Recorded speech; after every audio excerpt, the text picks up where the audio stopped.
Salam cinta penuh kedamaian. Ketemu lagi di channel YouTube Bunda Arsaningsih. Saya Rasto Mahotama. Di depan saya ada Bunda Arsaningsih dan kita di Misteri Semesta kita akan bahas tentang proses healing dan ini adalah part ketiga. Semesta ini penuh dengan misteri. Banyak yang mencoba menguak misteri namun tak bisa karena terbatas ruang dan waktu. Saya, Rasto Mahotama dan Bunda Arsaningsih akan menguak tabir itu dan akhirnya memahami misteri semesta. Acara ini dipersembahkan oleh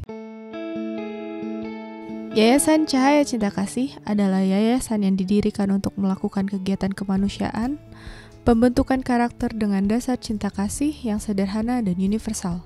Dengan support dari donatur di seluruh Indonesia, melayani secara lahir dan batin, melalui bantuan sembako, obat-obatan, penyuluhan proses olah rasa.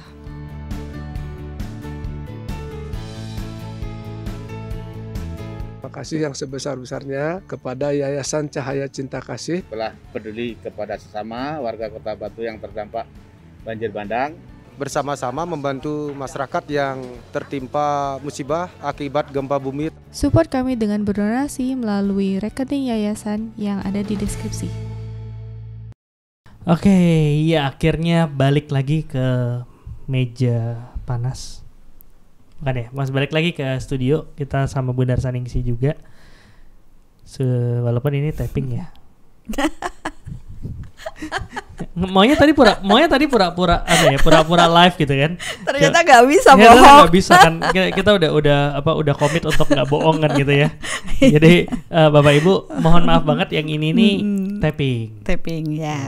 Karena ya sudah beberapa waktu kita vakum ya, kemudian minggu lalu sudah juga misteri healing kedua dibagikan. Yang sebenarnya belum ini di tag sebelum episode 2 ya.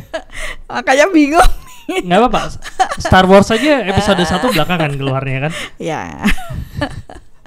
Ya tapi ya seperti inilah ya, kita ingin memberikan yang terbaik buat Bapak Ibu dengan materi-materi yang tentunya merupakan proses pembelajaran yang berkesinambungan, istilahnya saling berkait ya dengan materi-materi yang sudah mungkin Bapak Ibu tonton sebelumnya. Oke, dan ya sebelum mulai seperti biasa mau ngucapin terima kasih banyak ke semua donatur ke Yayasan Cahaya Cinta Kasih karena ya gimana pun proses bisa sharing kayak gini tuh ya karena para donatur di Yayasan Cahaya Cinta Kasih.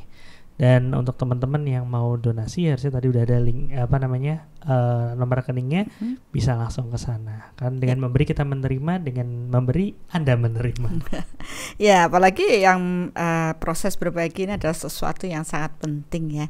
Banyak orang yang tidak paham dengan menanam di tempat yang subur. Nah, proses ketika kita berbagi pengetahuan secara spiritual tentu akan membuat kebaikan bagi banyak orang. Istilahnya membawa kesadaran orang bertumbuh menjadi lebih baik. Dan tentunya menanam di tempat yang subur ini akan kembali berlipat ganda pada diri yang menanam, yaitu Bapak Ibu yang telah berdonasi. Sehingga program ini dapat terus berjalan dan banyak orang yang mulai memahami makna hidup mereka dan mereka tumbuh menjadi pribadi-pribadi yang lebih sehat secara fisik, mental, emosional, dan spiritual. Iya, dan mungkin juga itu pengaruh ke proses healing teman-teman yang lain ya. Karena betul. Ya banyak juga yang ngerasa tercerahkan dan menjadi lebih baik, menjadi lebih sehat dengan konten-konten yang dibagikan. Iya, dan itu proses healing ya. Jadi tidak melulu healing itu harus pergi ke suatu tempat, harus bertemu dengan seseorang. Bahkan di zaman era modern ini dengan menyimak YouTube, mengikuti meditasi online ya, atau apalagi sampai belajar secara online dari pembelajaran online dari langkah awal mengenal jati diri, 4 aspek atau apapun itu dari Soul akan membantu untuk menyembuhkan diri Bapak Ibu. Oke, dan ya sebenarnya tergelitik juga Bun dengan fenomena-fenomena yang ada ngomongin tentang proses healing kan tadi. Betul. Dia bilang, oh ya sekarang dengan proses informasi segala macam juga membantu healing. Nah, ya sebenarnya yang bikin ya lucu juga sih pada saat kita lagi ngebahas healing, udah gitu Bunda diundang bicara sama Abu Marlo. Oh ya. Udah gitu di sana juga nyerempet healing. Bahkan ada statement mencari domba yang healing. Itu juga bukan mencari domba yang hilang, tapi mencari domba-domba yang healing ya, gitu. Dan ada juga pertanyaan menarik di sana tentang seberapa besar sih faktor eksternal dalam proses healing, karena prosesnya nih gitu. Orang tuh kan pengen dikit-dikit healing. Nah, healing ini ada beberapa orang memaknai dengan hal-hal berbeda.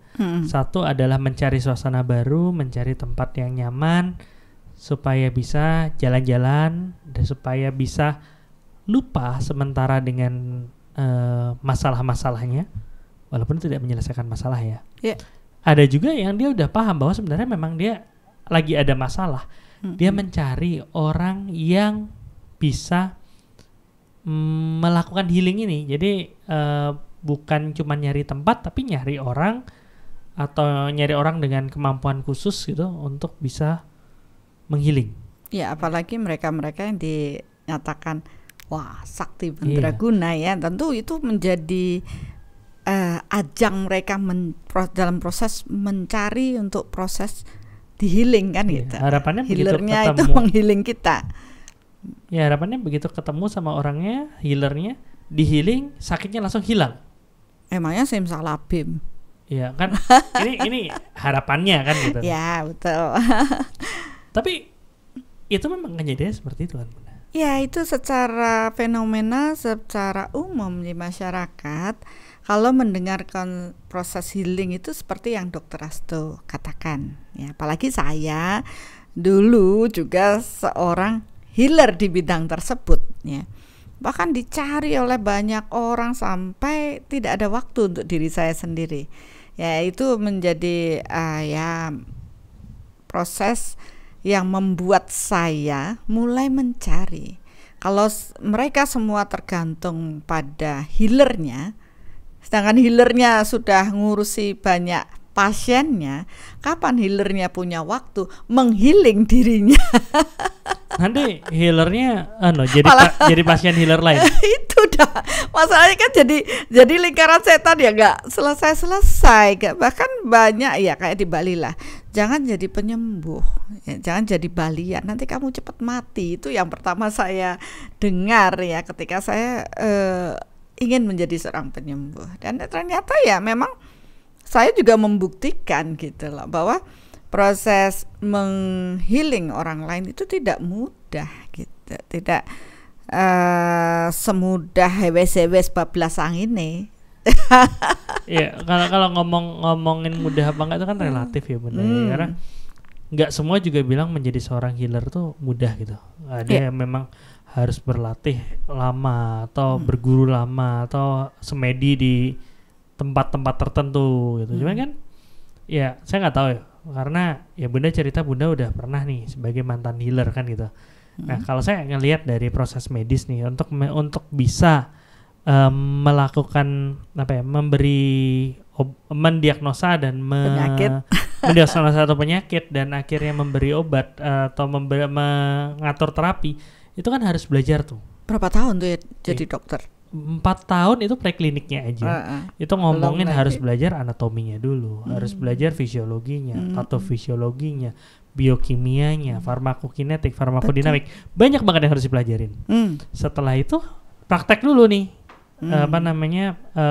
Koas kan itu. Disitulah mengaplikasikan apa yang dipelajarin. Tapi kan dalam proses ini untuk menjadi seorang healer tuh kan tidak ada silabus yang jelas gitu. Ada nggak sih? Ya nggak tahu kok nanya sama saya. Saya nanya sama seorang healer nih gitu. Loh, tapi kan healernya beda tuh. Kalau secara medis itu kan sudah benar diakui kan, tidak hanya di Indonesia aja, semua negara mereka mempunyai rasanya sih Saya juga nggak tahu nanya sama Iya, maksudnya dokternya. kan udah jelas gitu apa Udah yang harus jelas, dipahami, kan, harus standarnya dipaham itu udah jelas. standarnya kan, kemampuannya dia menganalisa dan semuanya. SOP ini jelas lah, gitu. Nah, sedangkan di proses healer yang lagi dicari oleh banyak orang karena dianggap mampu menyembuhkan lebih dari seorang dokter, kan itu kalau dokter sudah mentok orang udah bingung karena udah ke dokter loh ini berobat kok nggak ada perbaikan solusi. Ya akhirnya dia pun kebingungan karena semua pasti pingin dong menjadi sehat. Nah disinilah ketika mereka kebingungan mencari, pasti ketika mendengar informasi, oh di sana loh bisa, larilah mereka ke sana, mencoba dan ya walaupun sudah banyak dicoba mungkin juga tidak menemukan ya solusi. Kan kemarin di podcast yang part 2 kita bahas mengenai bahwa penyakit itu ternyata ya bagian dari proses rekaman karma dari past life. Itu dia. Nah akhirnya kan tidak semudah dong membalikkan telapak tangan atau sekedar hewes-hewes bablasang ini lo langsung orang menjadi sehat. Bahkan perlu dipertanyakan proses sehatnya seseorang yang tadinya tergeletak, tidak berdaya, yang nggak bisa jalan terus tiba-tiba bisa lari kencang, malah sebenarnya itu membuat saya takut. Kok bisa? Nah itu. Nah kalau dokter gimana? Ya semua kan ada prosesnya gitu kan. Jadi nggak ada yang bisa langsung tiba-tiba, kecuali ya anggaplah orang ada apa namanya sumbatan jantung gitu misalnya. Akhirnya dilakukan proses treatment untuk ngilangin sumbatannya dengan operasi atau apa. Tapi itu pun akan perlu waktu, berangsur, perlu latihan, perlu apa namanya ya proses recovery ya itu juga perlu waktu. Nah sekarang kan ini menjadi ajaib banget karena bisa berubah tiba-tiba. Dan balik lagi ke yang tadi, kalau misalnya seorang dokter itu kan udah jelas gitu, maksudnya udah jelas dia bisa berani ngasih treatment karena dia sudah paham proses-prosesnya gitu. Dan semua dokter basicnya sama. Ya nanti akan berubah dalam proses apa namanya kemampuan jam terbangnya dia di lapangan.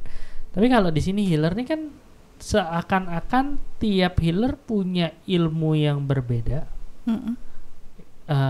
Dan kalau ditanya sama apa enggak, pasti bilangnya oh beda, kalau saya gini gitu.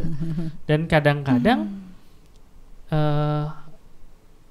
ya kalaupun dijelasin nggak nangkep gitu kita maksudnya gimana, dan akhirnya ya sudahlah pokoknya rasain aja, tuh kadang-kadang seperti itu. Nah itu gimana Bunda? Kan jadi bingung. Ya Dokter Rasto aja yang dokter bingung, apalagi orang awam yang tidak paham kedokteran, ya ilmu-ilmu penyakit, terus tiba-tiba dihadapkan pada kondisi ya dicoba aja. Emangnya sama orang coba-coba? Ya kalau dicobanya bagus, kalau tidak menimbulkan dampak yang lebih buruk kan kasihan gitu. Ya makanya disinilah kalau saya melihat ya di mana banyak orang yang kebingungan akan dirinya, apalagi masalah sakit. Biasanya orang itu kebingungan itu kalau saya amati ada 4 aspek. Kebingungan akan sakit yang diderita, kebingungan dengan hubungan dalam proses interaksi dia dengan orang-orang, kemudian kebingungan dengan kemakmurannya, dan satu lagi yaitu tadi bingung beneran sama proses spiritualnya. Nah disinilah kadang saya melihat ini bukannya mereka mencari untuk mendapat solusi, tapi mereka semakin terpuruk dengan proses kebingungannya. Karena nanti pasti akan dikaitkan, oh sakitnya ini berkaitan dengan hubungan dengan si A, sakitnya ini berhubungan dengan ini. Jadi permasalahan itu selalu dikaitkan dengan segala sesuatu yang ada di luar daripada diri seseorang. Nah sedangkan kalau kita mau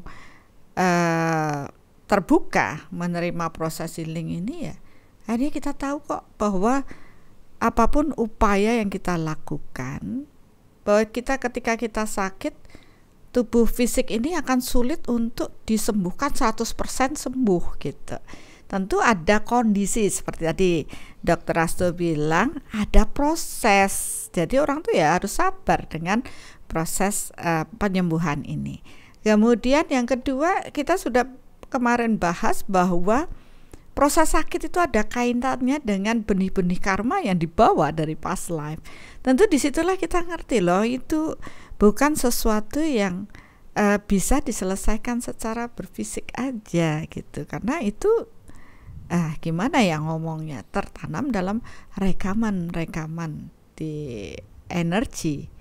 Nah, oleh karena itu ya orang itu mulai harusnya mulai menyadari bahwa oh iya, proses healing itu tidak mudah begitu saja, dan harus mulai dipahami ada sisi ya secara berfisik yang harus diselesaikan secara berfisik. Misalnya dokter nih, ada orang patah tulang, ya kan harus ada dengan pengobatan secara berfisik. Ada orang diare, ada pengobatan, dan itu harus tetap dilakukan. Kenapa? Karena kita punya tubuh fisik dan ranah dokter yang punya hal tersebut.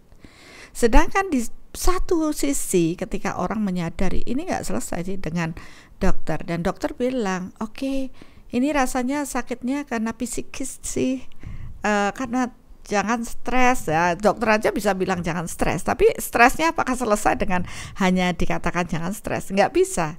Maka harus dicarikan juga apa sih yang membawa seseorang menjadi stres, dan memahami kemudian bagaimana solusi dengan proses stres. Belum lagi ada hal-hal lain yang mungkin di luar keterbatasan logika yang kita pahami saat ini.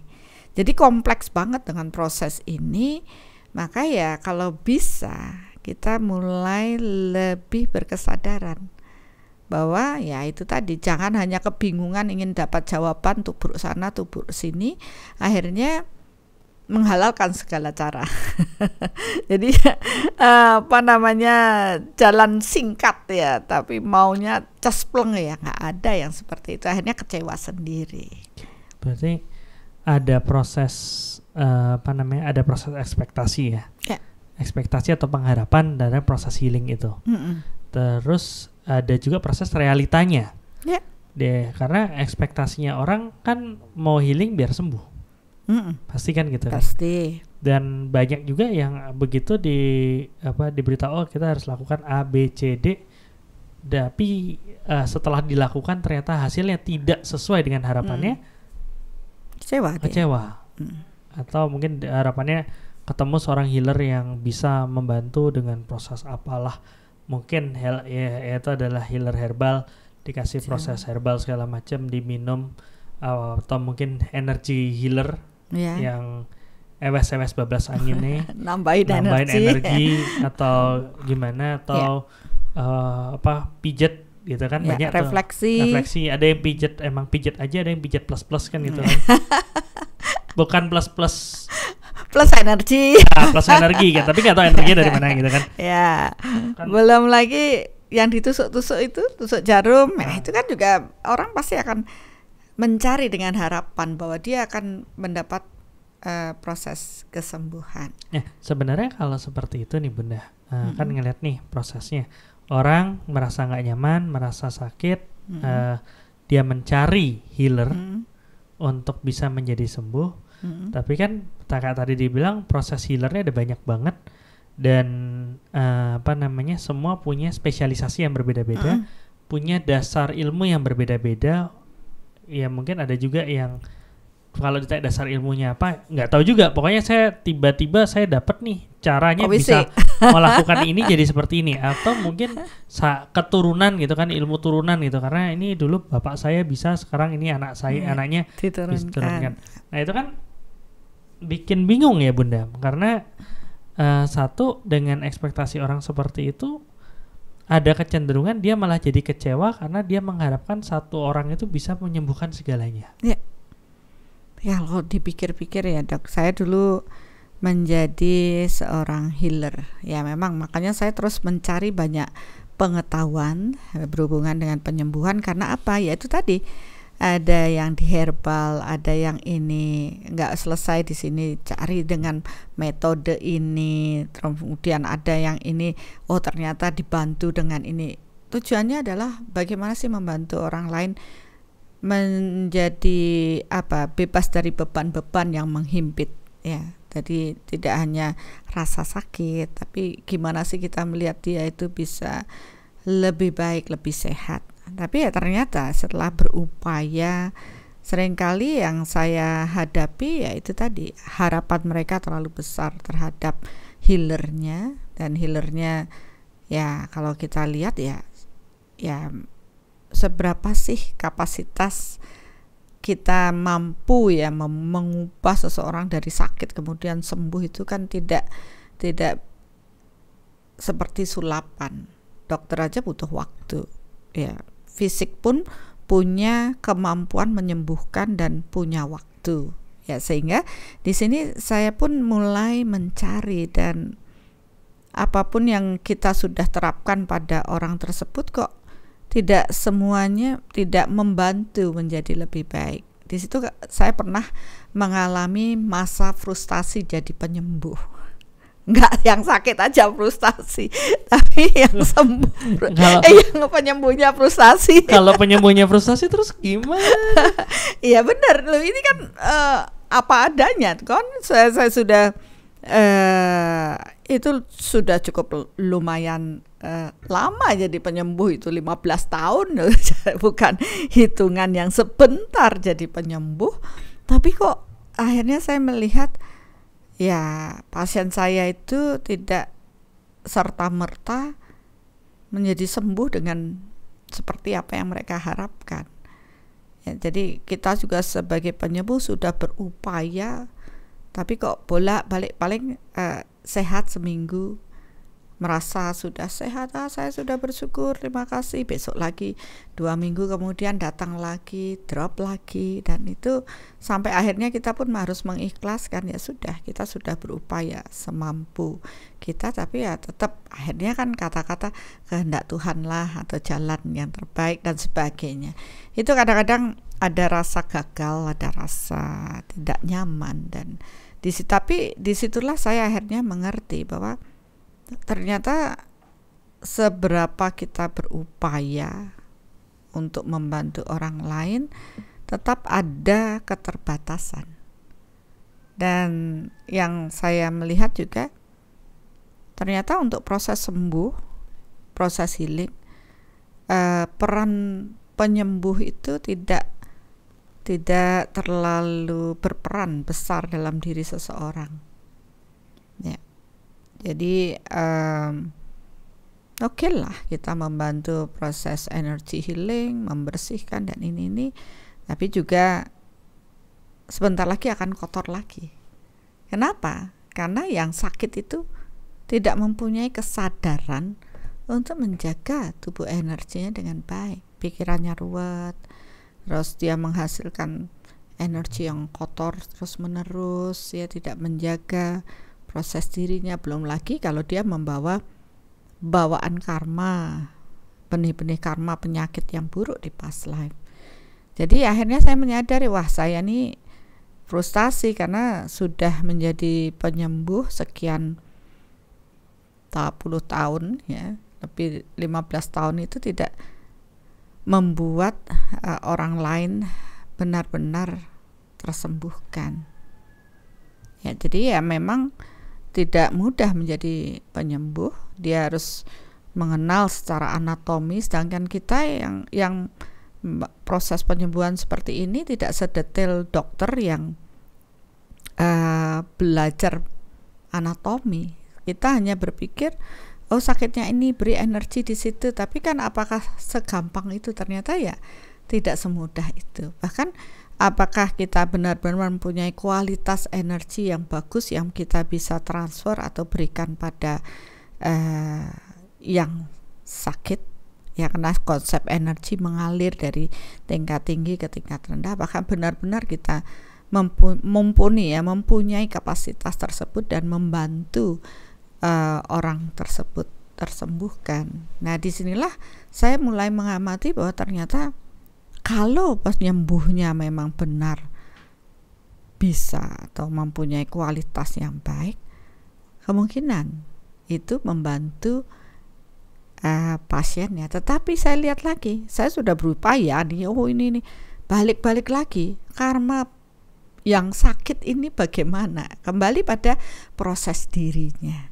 Jadi kita secara eksternal itu ternyata tidak banyak membantu proses healing, tapi yang paling saya lihat, ya saya mulai mengubah proses diri saya. Oh ya, kalau saya terus memposisikan diri sebagai healer atau penyembuh, pasien-pasien saya akan sangat tergantung pada diri saya, dan mereka tidak akan tumbuh kesadarannya untuk menjaga proses kesehatan dalam diri. Nah, mulai titik balik tersebut karena frustasi, akhirnya saya memilih, oh ya, saya mengubah sekarang.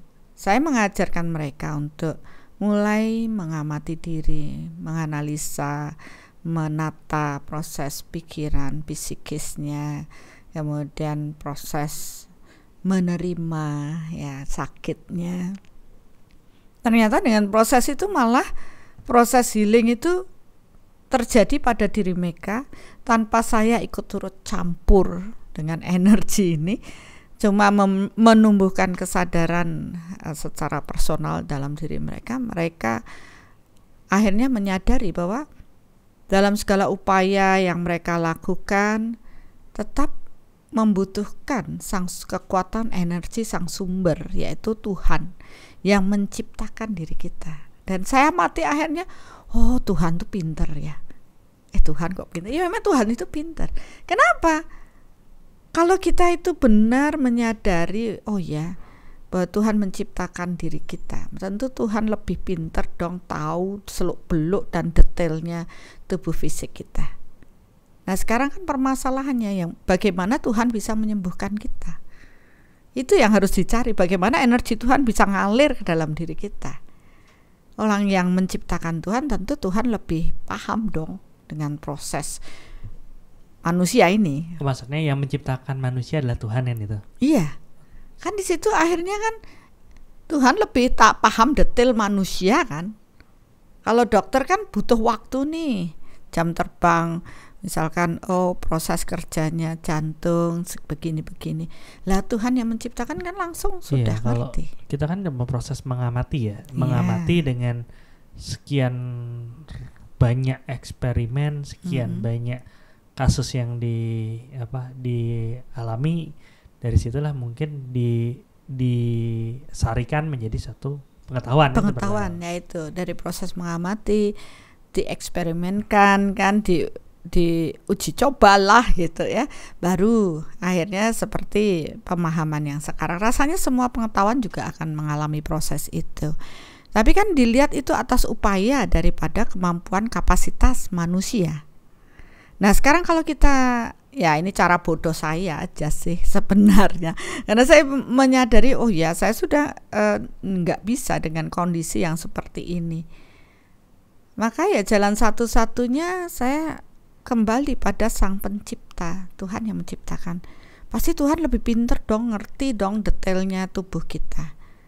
Dan saya juga menyadari bahwa manusia itu membutuhkan untuk proses penyembuhan itu kan ada proses sirkulasi energi yang mengalir. Ya, kalau ada buntu-buntu secara energi di tubuh kita, otomatis menimbulkan sumbatan secara energi, maka di dalam tubuh fisik kita akan menderita sakit. Nah, sedangkan di sini proses sumbatan itu kan diciptakan oleh pikiran manusia itu sendiri, yang menurut kedokteran disebut dengan psikis tadi. Cemas, takut, marah, ya tidak bahagia, kemudian dendam dan sebagainya, membuat sumbatan itu. Nah kalau saya sebagai penyembuh, saya bersihkan, terus pasiennya menciptakan. Lah kan nggak selesai seperti lingkaran setan yang terus berputar sampai lelah, istilahnya lelah jiwa penyembuhnya. Pasiennya terus mencipta, ya kapan selesai gitu. Jadi kalau kayak gitu kan ada dua opsi, Bun. Opsi satu adalah, aduh capek banget sih nih, yang ini datang lagi masalahnya sama lagi. Ya udah dilakukan proses treatment tapi dibentuk lagi akhirnya sakit lagi. Opsi 2 langganan. Iya, itu kan kembali pilihan ya. Ada memang sengaja membuat langganan kan. Ada gitu ya. Oh, ada aja. Walaupun di sisi itu terlihat baik, ada sisi buruknya juga sih begitu. Tapi kan ya sudahlah. Habis itu langsung keluarin kartu member kan gitu. Salah. Ya, itu kan mencari kesempatan dalam masalah orang ya. Tapi kan kita tidak mau di situ. Jadi kenapa ada loncatan pemikiran saya untuk bagaimana sih, pasti ada solusi dong. Cari akar masalahnya. Ya, saya mulai mencari akar masalahnya. Sebenarnya dari perenungan yang simpel itu. Apanya kita sibuk memutar, oke lah saya sudah berupaya, tapi yang sakit tidak berupaya ya sama aja. Kemudian kita juga sebagai penyembuh, ya batasan kemampuan kita ya segitu-segitu aja. Apalagi penyembuh yang tidak ditambahkan pengetahuan secara populer, ya istilah pengetahuan yang akademis, ya kan? Karena kita kan hanya dapat dari workshop mungkin 2 hari sudah jadi penyembuh. Lah padahal dokter aja butuh sekian tahun untuk bisa membantu proses penyembuhan. Maka kadang-kadang saya juga mikir apa ya gitu. Nah dari proses itulah saya mulai mencari ya, sebenarnya yang lebih paham akan dirinya adalah orang itu sendiri yang mengalami. Jadi ya saya pikir akar permasalahan ya ada pada diri mereka, dan yang mampu menyembuhkan ya diri mereka juga. Kenapa mereka menciptakan hal-hal yang buruk dalam dirinya? Oke. Agak mundur sedikit bisa Bunda ya. Bukan Bundanya, nggak, maksudnya saya cerita sedikit tadi. Tadi kan Bunda bilang manusia mencoba untuk mengenali manusia itu seperti apa, mengenali sakit-sakitnya, akhirnya mengenali apa yang mengurangi sakitnya, akhirnya dibuatlah satu proses terapi. Itu nggak baik kedokteran Barat, traditional Chinese medicine, semua penyembuhan pun seperti itu. Mungkin ada yang nggak sengaja pas minum ternyata sehat, kayaknya ini ada urusan nama ini atau itu seperti itu. Tapi kan itu perlu waktu yang lama karena proses mengamati, apalagi keterbatasan pengetahuan, keterbatasan kemampuan untuk mengamati. Betul. Makanya Bunda bilang yang paling ngerti adalah Tuhan. Karena Tuhan adalah sang pencipta. Berarti kalau mau healing, carilah Tuhan. Oh iya, benar sekali. Masalahnya kalau misalnya kita nyari kalau kita mau udah ngerasa lagi nggak enak badan nih, ngerasa lagi suntuk lagi segala macam, ya udah deh healing ke Bali gitu. Di Bali nyari Tuhan, search gitu di Google Tuhan di Bali, kan nggak bisa, nggak ada nomor telepon yang bisa dihubungi, nggak ada Instagramnya, kecuali kalau ketemu calonnya Tuhan. Nah harapannya kan seperti itu, dicarilah orang-orang yang mungkin punya koneksi atau punya koneksi yang punya koneksi, kan seperti itu kan, untuk bisa melampaui apa yang dipahami manusia. Betul. Dan akhirnya begitu muncullah suatu proses yang terlihat mukjizat segala macam, mungkin mikir, oh itu sesuatu yang tidak bisa sampai di akal saya, berarti itu melampaui apa yang saya pahamin, berarti itulah kekuatan luar biasa dari semesta. Kan seperti itu prosesnya biasanya. Terus salahnya di mana? Ya, salahnya adalah ketika kita tidak selektif untuk mengetahui kebenarannya. Tapi kan nggak selektif tuh gimana? Maksudnya, ya kemarin kan ada yang ceritakan oh ya saya kenal sama seseorang yang sangat selektif banget. Karena dia sangat selektif banget dan akhirnya dia oh ya sudah deh saya berani orang yang selektif banget ini berani mengambil proses pergi ke satu orang untuk healing kan gitu kan. Orang lain ngelihat oh dia orangnya selektif banget nih. Dia berani melakukan pergi ke situ. Berarti itu sudah diseleksi. Kan pasti itu prosesnya juga proses penyeleksi, Bunda.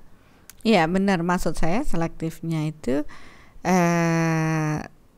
ya kita akan mampu bijaksana dalam memilih. Ini kan selektif tuh bijaksana dalam memilih ketika kita paham dengan apa yang ditawarkan.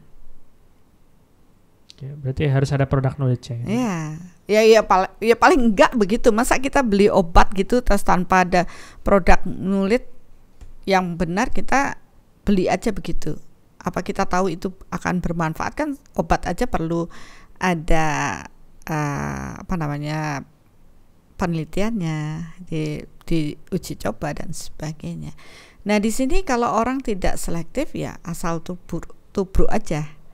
Nanti kalau ada hal-hal malah sebenarnya banyak yang mau berobat harapannya sembuh malah timbul masalah baru dengan kesehatan yang lainnya gitu, organ yang lainnya kan itu sering terjadi. Misalkan mau pengobatan dengan di sana ternyata ada dapat herbal, dapat ini nggak taunya efek negatif dari proses itu malah organ yang lain kena gitu. Tapi mereka tidak menyadarinya. Nah, disinilah perlu kebijaksanaan untuk mengamati proses. Dan saya juga melihat ya, disinilah kalau orang lagi bingung tentunya tidak menjadi bijaksana. Orang rasa nih, orang sini masalah udah di depan mata nih. Kalau kita harus riset lagi, kita harus cari tahu lagi, kita amati dulu nggak ada waktu lagi kan gitu biasanya. Iya itu dah. Makanya ya untuk membuat kita mendapat tuntunan yang bijaksana kembali pada proses diri, gitu loh. Kembali mengenal jati diri kita. Toh yang proses sakit yang merasakan kita. Dan kita harus mulai mengenal diri ya seperti yang kita tawarkan itu. Mulai mengamati bahwa oh iya ada 5 dimensi tubuh dalam diri, yang kotor yang mana. Itu akan menjadi guiding kita untuk menemukan kemana saya akan berobat. Saya akan paham, oh kalau permasalahannya di tubuh dimensi spiritual begini-begini. Oh kalau masalahnya di dimensi fisik mungkin prosesnya harus menjaga pola makan, tidur, istirahat, berolahraga, kan seperti itu. Tapi kalau sakitnya di psikis, ya mari kita mengelola dari sisi pengaturan pikiran, perasaan, emosi. Kalau sakitnya di tubuh energi, nah ini baru kita bersih-bersih tubuh energinya. Kalau mereka yang tidak paham kan pukul rata aja semua dicoba. Jadi kan perlu menambahkan pengetahuan. Dan di sini kita paham juga bahwa yang saya bilang tadi, kenapa? Orang yang nyembuhin kita itu Tuhan kok. Tuhan yang menciptakan kita. Pasti Tuhan pula yang tahu dong obat yang tepat untuk diri kita. Jadi di sini akhirnya mau nggak mau saya melihat ketika orang mulai berserah lebih dalam, beban-beban yang ada pada diri mereka pun tersembuhkan.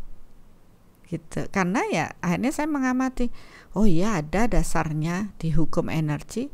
Energi itu bersifat kekal. Ya, tidak bisa dihancurkan tapi dapat dirubah. Nah, saya mulai mengamati yang bisa mengubah ini energi, yang bisa mengubah energi lain tuh ya hanya energi Tuhan atau energi ilahi. Akhirnya saya pun mengamati, oh ya kalau gitu kenapa nggak manusia terhubung sama Tuhan ya, menghadirkan energi Tuhan lebih banyak, toh nanti masalah-masalah mereka akan hilang. Jadi saya mulai mengamati, loh kalau gitu kan relevan juga dengan apa yang diajarkan di agama-agama. Oh kenapa akhirnya manusia butuh proses mengenali kekuatan Tuhan di dalam diri. Gitu, akhirnya pantes ya kita perlu membuat keterhubungan dengan Tuhan yang lebih dekat. Tapi apakah cukup dengan paham agama membuat orang terhubung dengan Tuhan? Ada yang ya, ada yang tidak. Lah yang membedakan apa? Akhirnya kan semua dapat dipahami lebih dalam. Dilanjutin aja Bunda pertanyaannya sampai akhirnya kamu jawab. Yo, loh kan mengamati kan dari pertanyaan-pertanyaan yang datang itu. Lah otak saya ini mungkin memang kebanyakan berpikir, tapi ya ke arah yang positif sih. Karena saya selalu kepo dengan sesuatu, saya mengamati, oh ya kenapa sih ada pertanyaan-pertanyaan yang perlu jawaban, dan ternyata pertanyaan saya itu menggiring pada satu titik, dan saya mengamati, oh iya memang energi ilahi lah yang mampu menyembuhkan diri kita. Dan saya mulai mengarahkan gimana ya sekarang kita mampu menghadirkan energi ilahi atau energi Tuhan dalam diri. Saya mulai mengamati orang-orang, ada yang melakukan ini, lakukan itu, oh kok enggak ya energi Tuhan tuh ada di situ. Lakukan ini, oh kok ada sedikit. Lakukan ini, oh kok mulai. Nah, akhirnya itu kan eksperimen apa ya yang langsung terjadi ya. Iya, oke. Menarik nih. Sangat setuju kalau misalnya yang paham diri kita adalah sang pencipta kita kan gitu. Betul. Iya, dan akhirnya ya kalau kita bisa bisa berkomunikasi langsung akan sangat mudah. Masalahnya kan susah. Tadi kan sudah sempat cerita. Terus kedua tadi Bunda bilang ya ternyata yang mengubah itu adalah energi Tuhan. Mengubah rekaman-rekaman dalam diri kita segala macam. Masalahnya kalau misalnya kita ngomongin barang elektronik nih, oh ini bentuknya kayak gini, belakang ada stem, ada mereknya nih, oh Apple gitu kan, oh berarti ini produk Apple nih gitu. Oh ini mic nih, lihat mereknya, oh Behringer gitu kan, oh ini produknya Behringer gitu, udah jelas gitu kan. Itu ISK udah jelas gitu. Ini Philips udah jelas.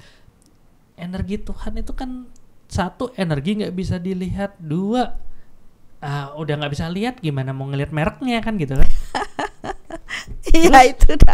Nanti yang kita kira itu adalah energi Tuhan, ternyata bukan. Terus gimana? Ya, Wanda bisa bilang isi untuk gampang untuk orang-orang yang punya kepekaan khusus atau punya gift. Ya, sebenarnya kan saya memanfaatkan ya. Sebelum sampai di sana lah, saya tuh tidak cukup, bukan orang yang gampang percaya. Ya, saya orangnya tuh selalu ingin mencari pengetahuan ya, menambahkan pengetahuan, sehingga saya pun menambahkan banyak pengetahuan tentang hal itu. Begitu awalnya saya berpikir dengan tubuh fisik.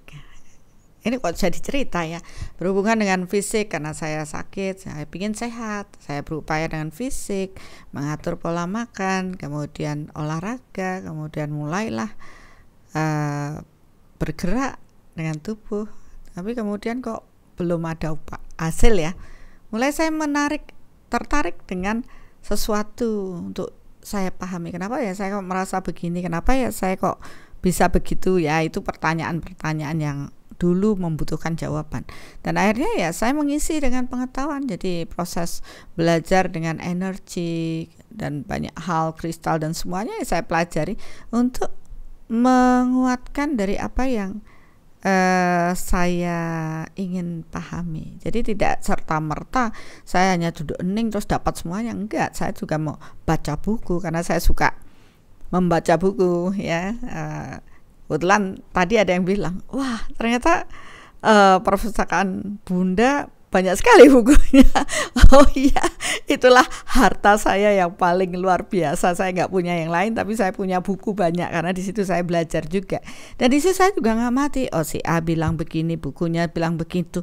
Dan saya kan agak, kalau itu universal, tentu itu sama dong, tidak dengan aliran atau kiblat yang berbeda. Disitulah mulai terusik dan terus menambahkan pengetahuan. Ya dari situ ya mulai compare ya, membandingkan. Oh ini begini, energi itu bagaimana? Ya nggak cukup hanya dalam waktu yang sebentar, itu butuh waktu yang panjang dalam proses belajar. Dan sekarang dengan proses belajar saya yang oke lah sampai sampai sekarang udah 20-an tahun lebih ya dari proses mulai paham dan mengajarkan ini, ya akhirnya saya mulai dapat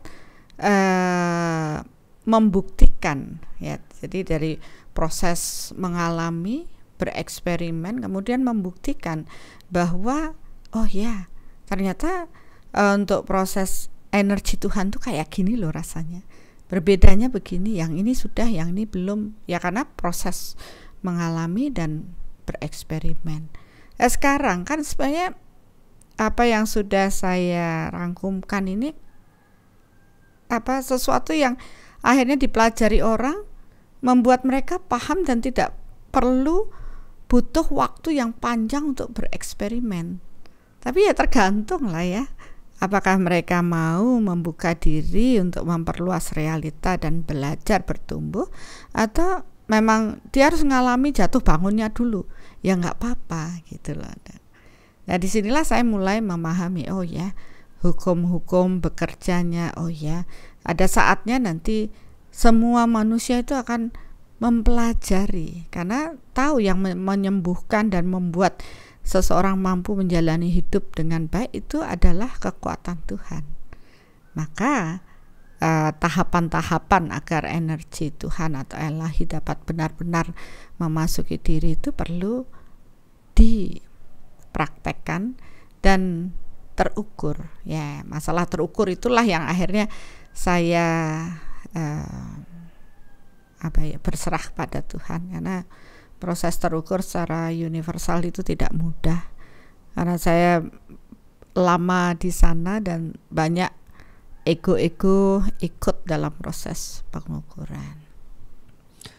Sekarang gini aja sih Bun, Bunda kan udah melakukan proses yang panjang nih. Ajarin aja deh. Ya itu, saya kadang gini, oh yang sudah dikasih yang gampang kok masih ndak nerimo dan masih ngeyel atau masih meboye kalau orang bilang. Padahal itu meboye? Meboye itu ya apa ya Gong Tuni? Apaan sih meboye? Ngeyel. Oh ngeyel ya, itu dah. Jadi ya nggak percaya gitu loh. Adalah yang didapat ini kan proses yang ya kalau saya sangat menghargai, karena saya tahu prosesnya ya, saya jatuh bangunnya bagaimana, dan saya sangat menghargai orang-orang yang datang yang mau belajar, karena saya melihat wah Tuhanlah yang membuat proses dia sampai di sini dan mau belajar, itu sesuatu banget, dan saya tahu ini akan membuat mereka menjadi lebih baik. Ya, jadi saya hanya bisa berbagi itu, walaupun saya tidak mempunyai peran yang aktif seperti ketika saya menjadi seorang healer, di mana harapan orang sangat tinggi untuk bisa tersembuhkan. Sekarang saya memberikan proses tanggung jawab pada mereka semua untuk bagaimana mereka bisa menjaga dirinya dengan baik dan menghasilkan proses kesehatan yang prima. Ya kalau di kedokteran mungkin sekarang lagi happening tuh bio, psiko, sosio, spiritual. Ya di sisi itulah. Dan ya ternyata ya memang terbukti bagi mereka yang mau menerapkan dalam kehidupannya.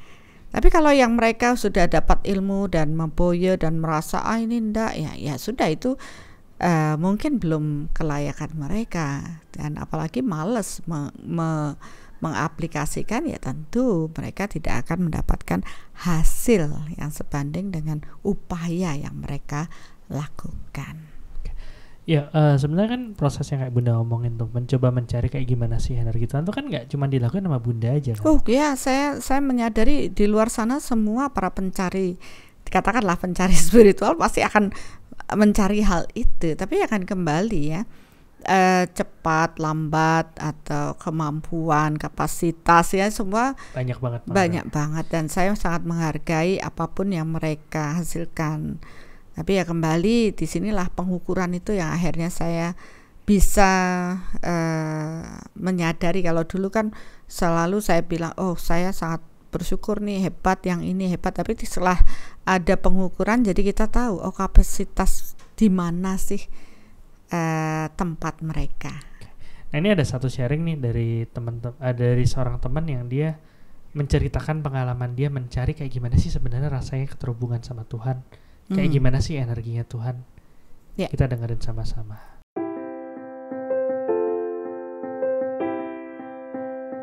Nama saya Matthew Sugiarto, saya bekerja wirasawan, domisili saya di Surabaya.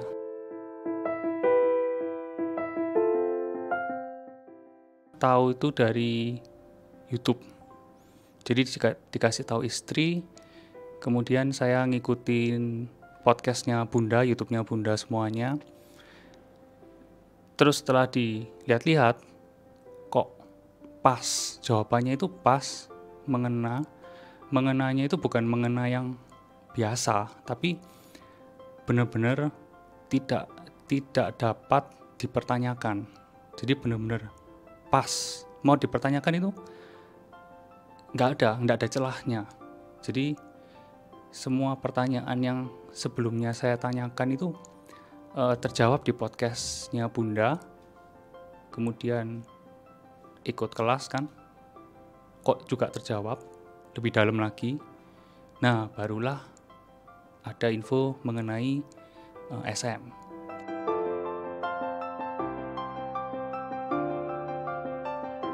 Alasan saya ikut Soulmatter itu, pertama, sebelumnya saya semenjak dari kuliah, seperti kemarin udah cerita ya, kayak mempertanyakan terhubung dengan Tuhan itu bagaimana. Untuk aplikasinya memang banyak, cuman yang dulu saya pelajari terhubung dengan yang dikatakan dalam tanda kutip Tuhan, yang punya energi, ini nggak jelas. Kerasa, tapi saya tidak yakin kalau itu benar-benar Tuhan. Nah, itu di hari pertama saya sudah tanya, kemudian sangat terjawab, ternyata yang dulu saya belajar itu terhubungannya itu random. Jadi kadang itu baru saya sadar, oh kadang itu dulu berarti itu terhubung dengan Tuhan, kadang enggak. Lah yang enggak itu kemarin siapa? Nah, saya nggak bisa menjawab, nggak tahu itu siapa. Pokoknya sesuatu yang mempunyai energi. Nah, di Soulmatter ini jelas-jelas ada syarat dan peraturan kalau terhubung dengan cara gini, itu pasti Tuhan. Dan ketika diulang-ulang, energinya sama. Jadi nggak kayak dulu bisa beda-beda. Kayak gitu. Yang paling berkesan menurut saya justru cara terhubung dengan Tuhannya. Jadi step by step, langkah-langkah bagaimana menyadari ini Tuhan. Urutannya itu yang benar ya, ini Tuhan, terhubungnya dengan Tuhan. Jadi seperti juga kata Bunda juga, Soulmatter-nya itu sebenarnya memang bonus. Kalau bisa ya sangat oke. Tapi yang paling penting kalau untuk diri saya, mengetahui kalau itu benar-benar Tuhan. Nah, kalau kita nggak tahu kalau itu benar-benar Tuhan, kan apapun repot. Setelah belajar Soulmatter, saya lebih berpikir untuk aplikasi itu menyadari emosi diri sendiri. Jadi yang susah itu menurut saya sadarnya. Kalau sudah terjadi, itu biasanya sadarnya itu baru 1 hari, hitungan hari. Tapi kalau pakai Soulmatter ini belum terjadi, baru mau akan, itu sudah nggak enak. Di dalam diri itu sudah nggak enak.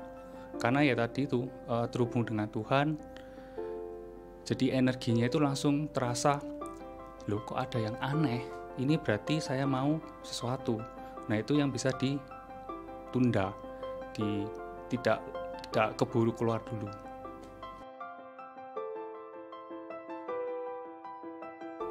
Pesan saya untuk teman-teman yang belum ikut, yang terutama yang mempertanyakan pertanyaan seperti saya ya, memang pertama kali pasti mendengarkan soulmeter ini, apa sih soulmeter itu kan membingungkan. Santai aja, coba ikuti semua ya yang gratisan dulu, mungkin dari YouTube, podcast, mendengarkan. Nanti secara beruntun itu kita akan terberikan kesadaran bahwa oh rasanya kalau dibandingkan, otomatis kalau kita manusia biasanya membandingkan ya, kalau dibandingkan ini lebih solid, lebih utuh.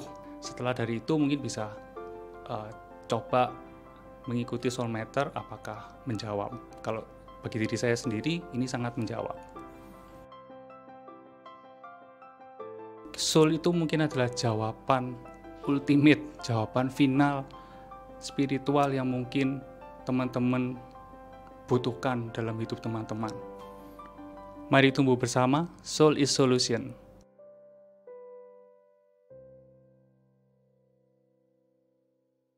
Ya itu tadi pengalamannya Matthew gitu kan. Jadi dia cerita dulunya ya cuman ngerasa aja gitu kan. Tapi akhirnya dia bisa mengukur, dan setelah mengukur dia lebih bersyukur karena ya tahu gitu sebenarnya seperti apa gitu. Tapi kan proses itu juga harus dirasakan sendiri, Bunda. Iya, makanya kan dalam proses spiritual atau memahami kebenaran atau sesuatu yang ya merupakan kebenaran ya, itu harus melalui proses mengalami dan merasakan sendiri, hadir, mengalami dan merasakan sendiri. Teori bisa dibagiin Ya, online, teori bisa, segala macam bisa. Boleh kalau saya melihat proses spiritual ya teorinya ya segitu-segitu aja. Tapi pemahaman lebih dalam ya harus dijebur, harus berenang. Nggak bisa hanya di tepi kolam aja. Tahu airnya dingin gitu terus. Habis itu cerita gitu. Banyak gitu kan. Bahwa ternyata air tuh bisa gini bisa dan sebenarnya ya, baru jempolnya dong. Tapi kalau dia sudah jebur tenggelam. Kalau dia tenggelam nggak bisa cerita. Nyelam. Ya maksudnya kelapa tenggelam terus bangun lagi. Oh kan ada upaya gitu. Ya, jadi pentingnya proses pengukuran itu ya Bun. Prosesnya pentingnya kita mencari data supaya bisa mengambil keputusan mana yang cuman kata-kata, mana yang nyata. Benar. Ya, itu yang sebenarnya ilmu yang sulit ya. Kan kita di sini belajar mengetahui mana yang sebenarnya dan hanya yang kata-kata itu kan perlu, kalau orang zaman dahulu kebijaksanaan tingkat tinggi nih. Harus daki gunung sampai ketemu orang suci yang udah bertapa ratusan tahun gitu kan. Ya, tapi kalau sekarang kan tergantung pada kita aja. Kalau saya melihat mereka-mereka yang merasa dirinya penuh atau sudah pinter, biasanya mereka jarang sampai mencari ke proses ini. Gitu. Ngapain nyari, orang udah ada. Sudah merasa gitu. Ya. Tapi kalau mereka masih orangnya rendah hati sih, biasanya mereka akan terus bertumbuh. Di situ kita akan melihat ya upaya mereka. Gitu. Dan di saat bertumbuh itulah mereka akan sadar akhirnya ternyata mereka sudah mulai sembuh. Ya. Dan akhirnya mereka baru ngeh, oh ya ternyata saya kok lebih sehat. Nggak pernah, kapan ya terakhir saya ke rumah sakit, atau oke lah, oh cuma begitu aja cepat proses recovery-nya. Ya ternyata ya kalau kita pahami dengan kita terus terhubung dengan kekuatan Tuhan, itulah obat yang luar biasa untuk proses healing. Ya, dengan energi Tuhan itu regenerasi sel itu cepat sekali. Nah kalau saya recap nih, saya sarikan nih dari Bunda cerita satu, memang secara fenomena pada saat orang lagi perlu bantuan dia akan mencari bantuan. Betul. Cuman harus hati-hati karena salah milih bantuan malah bisa jadi bukannya tambah bagus malah tambah kacau. Betul. Tapi untuk harus hati-hati harus ada datanya. Iyalah. Supaya nggak kemakan kata-kata. Benar. Untuk tahu datanya harus buka mata. Enggak ya? Ya, buka mata, buka hati, buka pikiran. Istilahnya dengan rendah hati mulai mengamati kan. Memperluas realita. Oke. Dan sadari bahwa sebenarnya yang bisa menyembuhkan hanya Sang Sumber.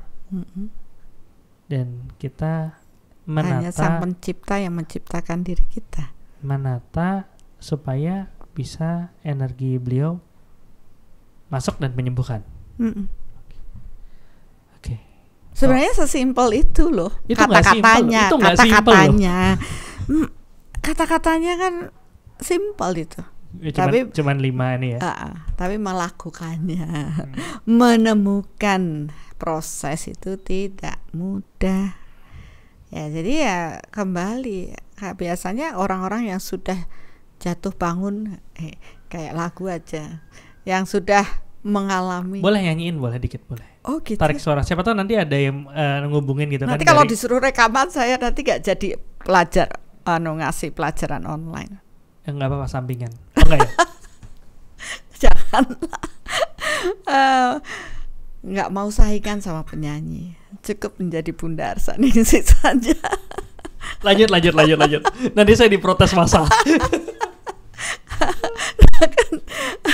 Ya, jadi ya memang kita yang harus berupaya menghargai mereka yang sudah mengalami, tentu lebih bisa menghargai suatu pengetahuan. Tapi kalau mereka mendapatkannya mudah dan dianggap sepele, maka mereka juga sulit untuk menghargai. Jadi saya ingat sama salah satu teman ya, Bunda, ngasih ilmu itu jangan apa ya dibilang istilahnya ya, gampang gitu. Ilmu itu harus mendapatkannya tuh harus dieman-eman, jangan semua diberikan. Jadi ternyata orang itu kalau mendapatkannya susah, ada upaya, ada usaha, mereka akan jauh menghargai. Nah itu yang terjadi. Tapi kalau orang dapatnya mudah, biasanya alah apa ini. Gitu. Itu setuju ya Bunda sama pernyataan itu ya? Kalau dulu kan saya pengennya berbagi itu ngasih aja semua orang. Sekarang juga masih mengasihi pada semua orang, tapi saya tidak mengharapkan terikat dengan hasilnya. Kayak baru mau bilang kalau misalnya Bunda bilang setuju, Bapak Ibu mulai minggu depan podcast Misteri Semesta berbayar gitu. Enggak ya? Ya, kan sudah ada yang berbayar, Dr. Asto. Janganlah serakah semua dia harus berbayar. Seperti workshop, kelas online kan itu sudah berbayar sesuai dengan barter yang tepat untuk mendapatkan pengetahuan yang akan berguna bagi diri mereka. Sedangkan bagi kita hal seperti ini, ya walaupun ini juga ilmu yang luar biasa ya dibagikan, ini untuk proses balancing dari proses program YouTube Bunda Arsaningsih, karena kita di backup juga dari Yayasan Cahaya Cinta Kasih. Jadi sebenarnya juga sudah tercover dari proses itu. Sebenarnya juga tidak gratis ya, karena banyak dari Bapak Ibu semua yang sudah berdonasi ya, karena merasa saya dapat pengetahuan loh, saya berdonasi. Jadi barternya itu tepat, karena demikian yang bekerja di alam ini tidak ada yang gratis. Nah dari donasi dari Bapak Ibu ya untuk mengcover biaya semua, kita berbagi pengetahuan ini dengan harapan bagi mereka yang belum ya mempunyai rezeki yang cukup untuk proses ini dapat terus bertumbuh di luar sana. Syukur-syukur itu dapat menjadi proses healing ya, membuat Bapak Ibu menjadi lebih sehat, apalagi meditasi online ya, kita akhirnya menghealing diri kita, nggak perlu jauh-jauh healing, nanti billingnya bikin kita pusing ya, cukup kita di rumah terhubung dengan kekuatan Tuhan, menghadirkan kekuatan Tuhan, proses pemurnian batin itu healing yang luar biasa.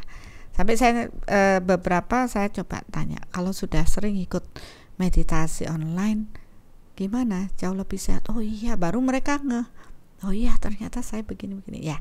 Dalam hati saya hanya bersyukur, terima kasih Tuhan. dari saya dulu frustasi menjadi seorang penyembuh, sekarang saya bisa bersyukur bahwa semua tersembuhkan dengan upaya mereka sendiri, bukan karena diri saya. Ya, itu sebenarnya sesuai dengan yang kemarin waktu itu saya sempat dapat paparan dari Kementerian Pariwisata dan Kreatif itu kan ke depannya ini Indonesia akan mengajukan proses health tourism, di mana dikatakan bahwa sehat di rumah sendiri. Ya kan? Sehat di rumah sendiri yaitu akan bisa terrealisasi kalau semakin banyak yang terhubung dengan kekuatan Tuhan. Dan gak cuma di rumah sendiri ya, mau di rumah tetangga, di rumah saudara, dimanapun tetap kita sehat. berada, tetap sehat. Oke, terima kasih Bunda. Sekarang kata-kata penutup dari Bunda Arsaningsih, walaupun tadi sudah banyak bicara, tapi saya minta lagi.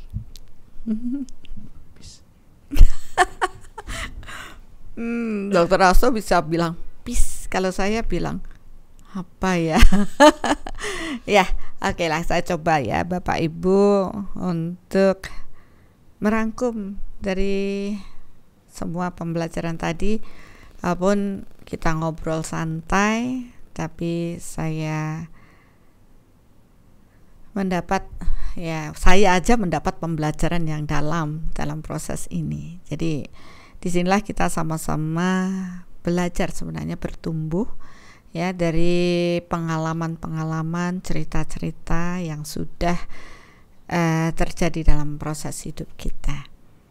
Oleh karena itu mulai meluangkan waktu untuk melakukan proses healing di dalam diri, yaitu membebaskan diri dari hal-hal yang membelenggu diri kita, karena semacam pikiran negatif, perasaan yang tidak nyaman itu akan membuat sumbatan-sumbatan dalam diri kita secara energi ya Bapak Ibu. Dan tentunya kita menyadari kita sangat membutuhkan kekuatan Tuhan untuk hadir dalam diri kita, maka perkuatlah keyakinan kita kepada Tuhan. Membersihkan batin adalah cara yang paling luar biasa untuk membuat proses keterhubungan kita dengan Tuhan menjadi jauh lebih kuat. Karena tentunya di dalam batin yang suci, batin yang indah, batin yang bersih, kita telah menyiapkan ruang di dalam diri kita agar kekuatan Tuhan mengalir dalam diri kita. Dan ketika proses keterhubungan dengan energi Tuhan ini terus-menerus mengalir dalam diri kita, melibatkan kekuatan Tuhan dalam diri kita untuk semua proses hidup kita, kita akan merasakan betapa bersyukurnya kita terlahir saat ini dapat berbagi dengan sesama, apalagi menjadi saluran berkat Tuhan untuk berbagi. Ya, jadi kalau Tuhan terus sudah terhubung, kita terhubung dengan energi Tuhan, apapun proses aktivitas kita secara berfisik, kita akan mampu meradiasikan energi Tuhan untuk lingkungan kita, orang-orang yang kita cintai. Dan dengan konsep inilah kita menyadari bahwa setiap saat, setiap waktu sebenarnya adalah proses healing di dalam diri kita ketika kita terus terhubung dengan Tuhan. Tepuk tangan buat Bunda Arsaningsih. Oh salah ya. Oke. Ya terima kasih Bunda. Itu closing statement yang powerful banget. Ya jadi kuncinya adalah proses keterhubungan sama Tuhan. Dan ya harus ada upaya dari diri sendiri. Betul. Oke. Udah bilang closing statement ya, tapi pengen nanya lagi nih. Oh nggak boleh. Sekarang boleh saya dong. Boleh dong.